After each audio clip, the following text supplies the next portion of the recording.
La journée d'hier a été totalement catastrophique pour le Real Madrid, en plus de la défaite 5-2 lors du derby contre l'Atlético. 2 joueurs se sont blessés, les gars. Tout d'abord, Dani Carvajal, le capitaine de l'équipe. Donc, il subira des tests aujourd'hui. Il a un problème à la jambe droite. N'oubliez pas que déjà Trent Alexander-Arnold est également blessé. Donc, actuellement, si lui aussi est blessé, il n'y a plus de défenseur droit actuellement du côté du Real. Et à noter également que Eder Militão, également titulaire quand même de la défense, est également blessé. Il passera également des tests aujourd'hui pour voir s'il est disponible ou non pour le prochain match. Et concernant la prochaine rencontre, c'est imminent, c'est déjà après-demain les gars, c'est mardi. Et c'est ce long déplacement du côté de Khairat Almaty. Coup d'envoi mardi à 18h45. Et à noter que l'équipe devra faire plus de 11 heures de vol.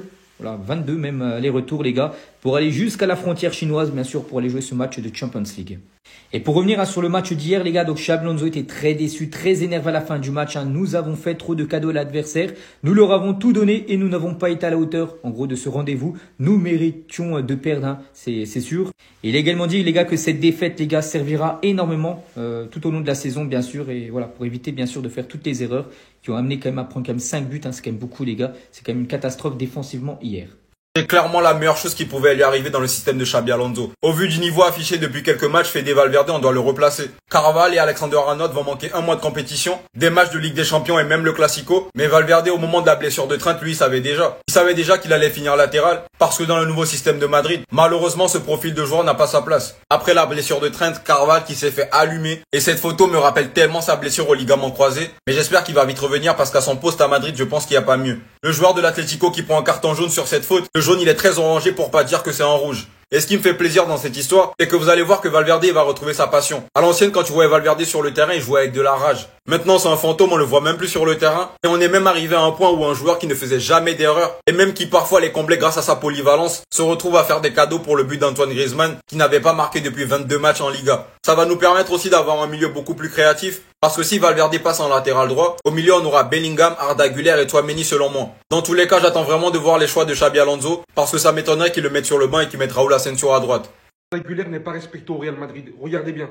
Arda marque son but. Vinicius, qui part célébrer étant le passeur, mis à part celui qui le suit de très près, vous pouvez directement apercevoir son premier coéquipier qui va venir vers Vinicius célébrer avec lui. Bellingham encore plus. Il a vu Arda aller célébrer son but. Il a fait demi-tour, il est allé vers Vinicius. Tout ça à cause de quoi? Du désir impressible de Vinicius de vouloir être félicité. Comment voulez-vous qu'il soit respecté étant le meilleur joueur sur le terrain, étant sorti à la 59e? Il y en a qui vont dire « Ouais, mais la passe D était meilleure que le but, était plus beau. » Rien que Arda Güler envoie des caviars Mbappé depuis ce début de saison. Des passes laser comme t'as jamais vu. Je n'ai jamais vu qui que ce soit aller voir Arda Güler le féliciter plutôt que d'aller voir le buteur. Si je vous parle sérieux, leur comportement me dégoûte tellement. Ce fait que je viens de vous citer avec Arda, derrière les voir sortir en premier lieu du terrain toutes les starlets, voir qui au final restait devant les supporters et les remercier, les Gonzalo Garcia, ceux qui jouent 1 minute, 2 minutes par là. Le reste, tu les vois, quand il faut aller célébrer comme ça comme des fous, il y a tout le monde.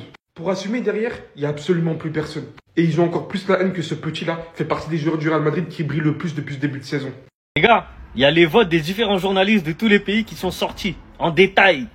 Et en fait, j'aimerais savoir, le journaliste du Mozambique, Almiro Santos, il a regardé quelle saison de foot? Parce que quand tu regardes ses choix, ses votes-là, il n'a pas regardé la saison 2024-2025. À mon avis, il n'a pas fait exprès, il a cru que c'était des matchs en live. Il regardait les matchs sur YouTube, là. Vous avez vu les matchs où les gens ils jouent à FIFA et ils vous font croire que c'est le vrai match? À mon avis, il a regardé ça. Parce que pour avoir un vote comme ça, c'est pas possible. Il a mis Mbappé en numéro 1, les gars. Sur la saison 24-25. Il a mis Mohamed Salah en numéro 2. Il a mis Vinicius numéro 4. Il a regardé quelle saison? Dites-moi, c'est pas possible. Il a mis Erling Haaland numéro 7. Alors qu'il a fait la pire saison de toute sa carrière. Les gars, moi je veux bien qu'il y ait des avis différents, etc. Mais à un moment donné, faut pas pousser le bouchon un peu trop loin. Par exemple, le Norvégien, lui, il a même pas mis Haaland dans son top 10. Tu vois, lui il est sérieux. Même s'il est norvégien, il a pas mis le mec de son pays premier. Il l'a même pas mis top 10. Donc le gars du Mozambique, là, faut qu'il m'explique. Les mecs ont voulu nous faire croire que Mbappé c'était quelqu'un de mauvais. Que si Dembélé remportait le ballon d'or, il allait pas être content, il allait pas lui dire bravo, etc. sur les réseaux. Les anti-Mbappé, ils nous le vendent comme une pourriture. Comme quelqu'un de mauvais, pourri par l'oseille. Et même avec ce que je vais vous montrer, il y a certaines personnes qui vont dire qu'il fait semblant. Que ses réactions c'est juste pour le paraître. En vrai, elle le pense pas. Bref, Dembélé, il a mis un post par rapport au ballon d'or qu'il a remporté récemment. Et t'as Mbappé qui a commenté comme un frère. Pour son frère d'enfance de toujours. On veut ça en boucle. Et sans compter ce qu'il a mis en story. Quand il a dit ouais, Ousmane Dembélé, c'est les émotions, etc. Les anti-Mbappé, vous allez pas le faire passer pour ce qu'il n'est pas. Certes, le joueur a eu des défauts. Il a eu des différends avec le Paris Saint-Germain. Il a eu des comportements, voilà, bizarres. Mais vous allez pas nous faire passer Mbappé pour une terreur. Et penser qu'il est jaloux ou quoi, c'est mal le connaître. Le poteau, il est déjà à 9 buts au mois de septembre. Il va aller chercher son ballon d'or 2026. Comme un mec, il avait dit sur Twitter. C'est pas l'Argentine qui a créé un monstre. C'est Dembélé ballon d'or. Dembélé a créé un monstre chez Mbappé. Et j'espère que cette année, les gars, il aura un Real Madrid qui va suivre. Et qu'on pourra l'emmener aller chercher son BO. 2026, c'est pour Mbappé, soyez prêts. Et les anti-Mbaps, arrêtez de nous le vendre comme quelqu'un de maléfique. Le mec, c'est pas Babidi. Bref, c'est léger, on est ensemble, abonnez-vous. Salam alaikum. Je vais pas vous mentir, cette vidéo, elle me fait rire d'avance. Parce qu'il y a 3 jours, on nous avait on nous avait dit qu'un journaliste marocain a trahi Hakimi, qui avait mis Hakimi en 2e position. Mais revoyons, c'est qui le journaliste marocain? Le vote du journaliste marocain Mustapha Padri au Ballon d'Or, le seul et l'unique journaliste marocain où son vote est compté. Au Ballon d'Or a voté Hakimi premier. Où sont les protagonistes qui nous disaient le contraire? Où sont les protagonistes qui étaient contents, les supporters parisiens surtout? Mais regardez, même vous journalistes ne mettez pas Hakimi premier. Chut, j'avais dit quoi là il y a 3 jours? J'avais dit quoi il y a 3 jours? J'avais dit les vrais votes, on va le savoir samedi. Voilà maintenant. Maintenant, analysons quelque chose d'intéressant. En Afrique, 14 pays sur 22 ont placé Ousmane Dembélé en première position. 14 pays sur 22.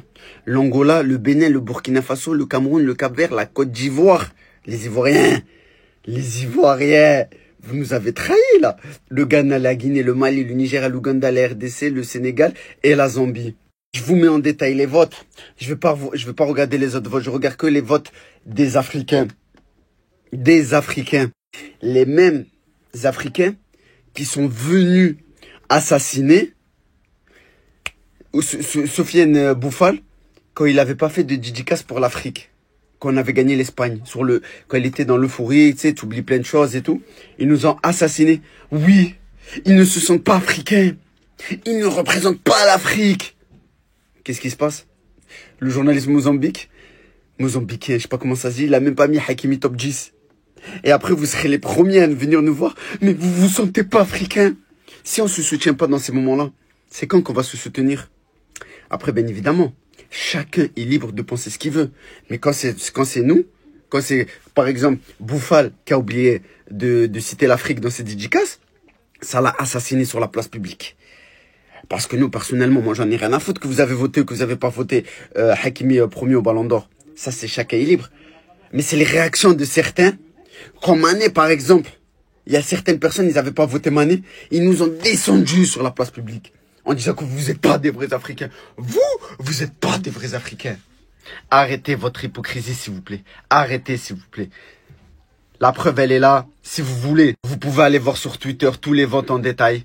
De tous les pays, bien évidemment. Et puis, vous allez voir par vous-même. En tout cas, ça me fait bien rire.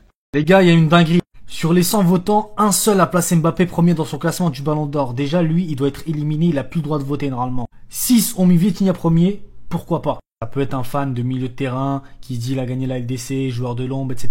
Pourquoi pas? 4 qui ont mis Salah, interdit au vote du Ballon d'Or. Honteux. 3 qui ont mis Hakimi, pourquoi pas? Ils veulent montrer que voilà, défenseur latéral, il faut redonner un peu du jus à ce poste, il faut donner un peu de vision à ce poste, pourquoi pas? Et il y en a un qui a mis McTominay premier, les gars. Je vais me retenir pour pas dire de bêtises, mais lui, il faut l'attraper dans une cage, faut l'interdire de voter, mais faut l'interdire de manger, de boire. McTominay premier. À la limite, tu vois, celui qui a mis Mbappé premier, vas-y, Belek, il s'est dit meilleur buteur, donc on va lui donner le Ballon d'Or, même si c'est complètement idiot parce qu'il y a le soulier d'or pour ça. Soulier d'or veut pas dire Ballon d'Or. Mbappé prend aucun titre, ça n'a aucun sens. Et même sa saison, il fait pas des statistiques non plus légendaires où on peut se dire waouh, franchement 91 buts en une année civile, on est obligé. Mais vas-y, Belek, si tu veux, si t'es un idiot, mais vas-y. Mais McTominay, il y a aucun monde, il y a aucune vision possible où tu peux dire que c'est lui le meilleur joueur du monde actuellement sur la saison dernière. Ça n'a aucun sens. Franchement, celui qui a voté McTominay, c'est du simple, c'est du pur et dur sabotage. J'en perds mes mots. Après, ça a mis Kvaratskhelia premier. Pareil, interdiction de ballon d'or, ça n'a aucun sens de mettre Kvaratskhelia premier, ce n'est jamais le meilleur joueur de son équipe, pourtant je kiffe Kvaratskhelia, mais ça n'a aucun sens. Voilà, tous ces gens-là, sauf ceux qui ont voté Hakimi et Vitinha, ne doivent plus toucher, ne serait-ce qu'à une goutte du vote du ballon d'or. Voilà, je serais plus pertinent, n'importe qui dans les commentaires serait plus pertinent que ces hommes. Partie 2 des journalistes qui devraient être interdits au vote du Ballon d'Or. On commence avec le journaliste égyptien qui met Mohamed Salah premier. Juste à partir de ça, élimination, tu n'as plus le droit de voter, c'est du sabotage pur et dur, du nationalisme qui n'a rien à faire dans le vote du Ballon d'Or. Ensuite, on va continuer un petit peu la liste. Dembélé deuxième, pourquoi pas. Mbappé troisième, mais oui bien sûr. Et puis quoi encore? Mbappé troisième qui prend 0 titre. Élimination totale. On espère pour lui qu'il est interdit de vote dans absolument toutes les choses où on peut voter. Même sur un jeu vidéo, il a plus le droit de voter. Il a plus le droit de voter nulle part. Mais comme il n'a pas fait son intéressant assez longtemps, il a mis Cole Palmer cinquième. Bravo, on ne sait pas ce qu'a fait Cole Palmer cette saison, si ce n'est un bon match contre le PSG dans la Coupe du Monde des clubs. Lamine Yamal 9e. Bon voilà, là c'est franchement, il se moque de nous. Ça sert à rien de rester plus longtemps dessus. Ensuite, on va au Mozambique avec Almiro Santos qui a mis Mbappé premier. Voilà, c'est énorme ce qu'il propose. Mbappé premier qui n'a pris aucun titre, on ne sait pas pourquoi, hein. Parce qu'il a soulier d'or. Ben ça c'est le soulier d'or justement. Il y a 2 titres bien distincts et en plus de ça, bref, je vais faire une vidéo sur Mbappé. La prochaine vidéo, vous allez. Deuxième, Mohamed Salah, pareil, pur et dur sabotage. Les gens ils ont dit Dembélé, Yamal, Rafinha, bref. Ça citait des blazes, il s'est dit non, bah tu sais quoi, nous on va mettre Mbappé, Salah, hop, regardez comment je connais le foot autrement que les autres, je regarde le foot, j'ai une autre vision du foot, voilà. Tu fais l'intéressant, élimination, t'as plus le droit de voter. Vinicius 4e, on sait pas ce que Vinicius a fait. Désolé, je suis obligé de revenir sur le journaliste égyptien, j'ai oublié de parler de Bellingham. Bellingham 6e, pareil, je sais pas ce qu'il a fait, c'est la saison dernière.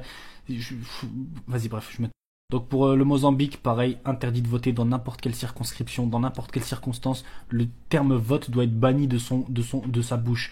Il a mis Hakimi hors du top 10, pareil, banni de sa bouche le terme j'arrive pas à parler. Petit bonus, on a les votants du Trophée Copa, donc les joueurs de foot, les entraîneurs, et je crois qu'il y avait des journalistes aussi. Ruud Gullit qui inclut pas Lamine Yamal dans son top 3. Merci Ruud Gullit d'être venu, merci d'avoir voté, voilà, d'avoir fait l'effort. J'espère qu'on t'appellera plus jamais. Ça n'a aucun sens. Le Trophée Copa, c'est celui qui récompense le meilleur jeune joueur du foot. Lamine Yamal est le 2e au Ballon d'Or. Comment tu peux pas le mettre au meilleur jeune si... Bref, j'ai même pas envie de te parler, Gullit. Nedved, toi aussi ton Ballon d'Or surcoté, tu mets Lamine Yamal 2e après Désiré Doué. J'espère que t'as pas honte, en tout cas même que t'as honte ou pas, qu'on te donne plus le droit de vote. J'espère de tout mon cœur que tu n'as plus jamais le droit de voter. Roberto Baggio, alors toi, celle-là c'est la meilleure, il le met 3e derrière Doué, Neves, je préfère même pas parler. Cristiano Ronaldo, Kevin Keegan et Michel Platini se sont abstenus de voter, voilà, je crois qu'eux ils boycottent la cérémonie de toute façon, voilà. Je préfère qu'ils s'abstiennent de voter plutôt qu'ils votent n'importe quoi. Les gars, permettez-moi de poser la question qui fâche aujourd'hui. Parce qu'il y a un silence radio sur cette injustice qui est absolument énorme. Nous, supporters barcelonais, on dit rien. Et vous, supporters madrilènes, vous dites rien non plus. Moi, j'aimerais comprendre pourquoi, dans tous les classements du Ballon d'Or, on voit Mbappé devant Lewandowski. C'est même pas genre juste on le voit à une position au-dessus ou 2 positions au-dessus. C'est que certains l'ont mis en premier. Certains l'ont mis dans le top 5. Certains, enfin voilà, Mbappé, il est très bien placé par rapport à Lewandowski. J'aimerais qu'on voit en chiffres pourquoi. Kylian Mbappé fait une saison à 44 buts avec 59 matchs, 4745 minutes. Ok, d'accord, c'est une très bonne saison, il n'y a rien à dire. Robert Lewandowski, lui, fait une saison à 42 buts, donc 2 buts de moins, 52 matchs, donc pas mal de matchs en moins, et donc 3930 minutes. Donc beaucoup de minutes en moins, parce qu'on rappelle, il s'était blessé. Robert Lewandowski, en LDC, c'est 11 buts en 13 matchs. Kylian Mbappé en LDC, c'est 7 buts en 14 matchs. Mais la différence dans tout ça, parce qu'à la limite, ça peut se taper sur les stats, même si là, on voit que Lewandowski est supérieur. Je rappelle aussi que Mbappé a 5 passes décisives et Lewandowski en a 3. Sauf qu'il y en a un qui a pris 3 trophées. Les 3 trophées nationaux, il les a pris. Il est parti en demi-finale de LDC. Alors que l'autre, il en a aucun. Bon, il va nous dire saison blanche, est-ce que vous savez ce que c'est une saison blanche? Bon, excuse-moi, Mbappé, excuse-moi. J'ai rien contre Mbappé, au contraire, je commence à bien l'aimer. Voilà, alors que j'avais la haine contre lui. Juste, j'aimerais comprendre pourquoi. Silence radio sur ça, en fait. Pourquoi personne n'en parle? Pourquoi c'est normal dans l'intellectuellement collectif, je sais pas comment on dit. Pourquoi c'est normal que Kylian Mbappé est meilleur que Lewandowski sur sa saison dernière? Pourquoi c'est normal que tout le monde pense que Mbappé doit finir devant Lewandowski sur la saison du Ballon d'Or? Voilà, j'aimerais juste comprendre ça. Voilà, expliquez-moi. Je suis vraiment ouvert au débat. Je suis vraiment ouvert à comprendre. Parce que là, vraiment, sur tous les aspects, parce que Ok, Mbappé a plus de buts, mais en termes de ratio du temps de jeu, etc., Lewandowski est meilleur. En termes de passes décisives, ratio temps de jeu, etc., Lewandowski est meilleur. Bref, en termes de tout, il est meilleur. Trophée, etc. Donc expliquez-moi pourquoi. Là, on a un tweet qui nous dit « Trouve la fraude ». Vitinha, 3e au Ballon d'Or. Bellingham, 3e au Ballon d'Or. Pedri, 11e au Ballon d'Or. J'imagine qu'on veut nous dire que la fraude, c'est Pedri, logiquement. Donc moi, j'ai une question à vous poser, mes chers amis. Si Pedri est une fraude par rapport à Vitinha et Bellingham, si Pedri est le moins bon des trois, pourquoi ça fait au moins 2 ans que Pedri, c'est le baromètre de absolument tous les milieux de terrain? Pourquoi à chaque fois qu'un milieu de terrain performe, on le compare à Pedri? Vitinha, Pedri, Bellingham, Pedri, ça a même Declan Rice, Pedri, enfin j'ai entendu des bêtises. Pourquoi on n'entend jamais Vitinha foudroie Bellingham? Bellingham foudroie Vitinha. En fait, parce que quand on compare un joueur à quelqu'un pour dire qu'il est trop fort, on le compare au meilleur. C'est comme si vous dites Bellingham il est plus fort que toi, il te foudroie. Ok, ouais, peut-être, mais ça veut pas dire qu'il est fort. Tu vois ce que je veux dire? Moi je suis pas pro. Donc si on le compare tout le temps avec Pedri, si on compare à chaque fois les joueurs avec Pedri, si c'est devenu l'unité de mesure pour dire qu'un joueur est le meilleur, on dit il est meilleur que Pedri, on s'en fout du classement du Ballon d'Or. On a déjà gagné rien qu'avec ça. Donc apaisez vos cœurs les gars, un classement au Ballon d'Or ça veut tellement rien dire.